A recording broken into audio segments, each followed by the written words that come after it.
నేనేమంటున్నా అంటే కేసీఆర్ గారు, కేటీఆర్ గారు, నేను, మా కుటుంబం, మాది రక్త సంబంధం.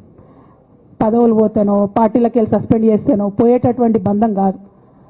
కానీ ఎవరైతే వెస్టెడ్ ఇంట్రెస్ట్ ఉన్న పార్టీలు ఉంటారో, పార్టీలో ఉండి కేవలం డబ్బు సంపాదించుకోవాలనేటటువంటి ఒక ఆలోచనతో, వ్యక్తిగత లబ్ధి పొందాలనేటటువంటి ఆలోచనతో ఉన్నటువంటి వ్యక్తులు, వాళ్ళకి కావాల్సింది ఏంది? మేము ముగ్గురం కలిసి ఉండొద్దు, మా కుటుంబం బాగుండొద్దు, మా కుటుంబం విచ్ఛిన్నమైతేనే వాళ్ళకి అధికారం వస్తుంది.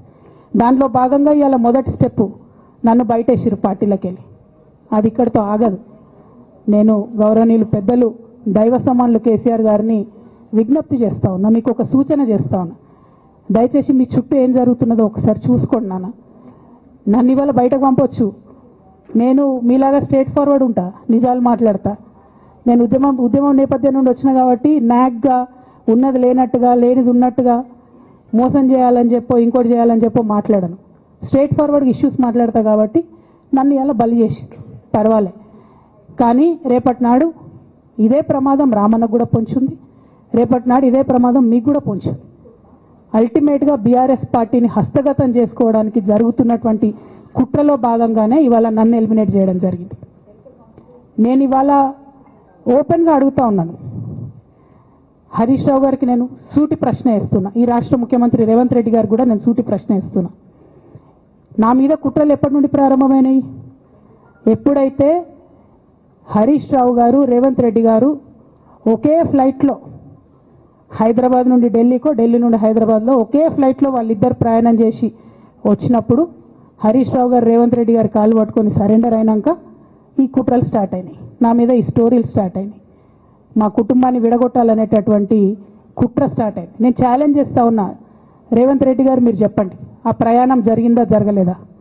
హరీష్ రావు గారు మీరు చెప్పండి, ఒకే ఫ్లైట్లో మీరు రేవంత్ రెడ్డి గారితో కలిసి వచ్చిండ్రా రాలేదా? ఆ తర్వాత నుండే నా మీద ఈ కుట్రలు జరుగుతున్నాయా లేదా? సరెండర్ అయింది మీరు. ప్రతి ఒక్క విషయంలో దాదాపు ఒక 7-8 ఇష్యూస్ ఉన్న ఇన్సిడెంట్స్ ఉన్నాయండి. అఫీషియల్ పిఆర్ఓ ట్వీట్ చేస్తాడు, Congress party official PRO tweet చేస్తాడు, ముఖ్యమంత్రి గారు పిఆర్ఓ, ఈ పాల వ్యాపారంలో అవినీతి జరిగిందని. తెల్లారి 2-3 పేపర్లలో వస్తుంది, 3వ రోజుకి మాయమైపోతుంది. అదే కేటీఆర్ గారినేమో 3 సార్లు విచారణ పేరుతో పిలిచి వేధిస్తారు. అంటే కేసీఆర్ కుటుంబం నికార్స్గా బరిగీసుకొని కాంగ్రెస్ పార్టీతో రేవంత్ రెడ్డి కొట్లాడుతున్నాం కాబట్టి మా మీదనేమో కుట్రలు జరుగుతాయి, మా మీదనేమో కేసులు పెడతారు. మీ మాత్రం 1 or 2 days హెడ్లైన్స్ వస్తే తర్వాత న్యూస్ గాయబవుతుంది. ఎన్ని జరగలే చెప్పండి హరీష్ రావు గారి విషయంలో? ఫస్ట్ పాల వ్యాపారం మీద ఏమొచ్చినాయి ఆరోపణలు?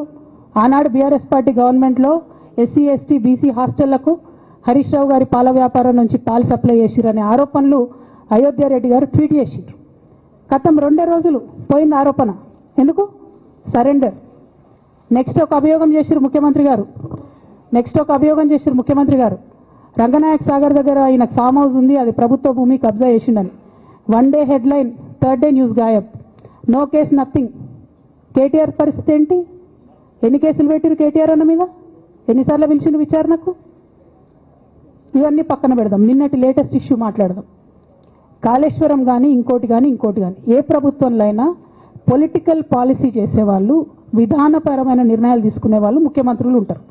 కింద ఉన్నటువంటి మంత్రులు దాన్ని ఎగ్జిక్యూట్ చేయాలి. కేసీఆర్ గారు ఒక పాలసీ డెసిషన్ తీసుకున్నారు, నేను కాళేశ్వరం ప్రాజెక్టు కడతా, దానికి ఇన్ని డబ్బులు ఇస్తా అని. ఆనాడు మంత్రి ఎవరు? ఎగ్జిక్యూషన్ చేయాల్సింది ఎవరు?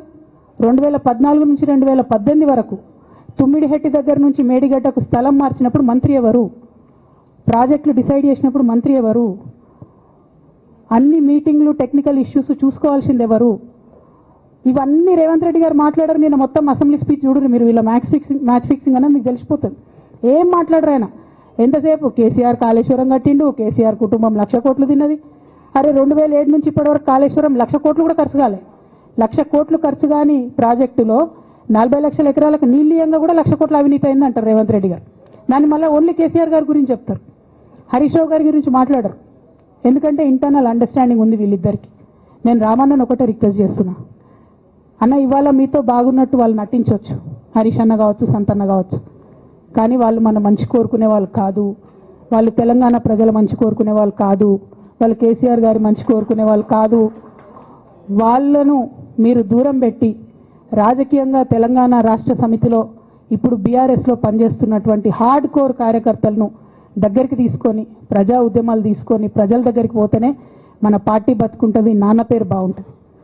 ఇవాళ నాన్నకు సిబిఐ అనేటటువంటిది వచ్చిందంటే అది కేవలం కేవలం కేవలం హరీష్ రావు గారు, సంతోష్ రావు గారి అవినీతి వల్లనే వచ్చిందని మళ్ళొకసారి నేను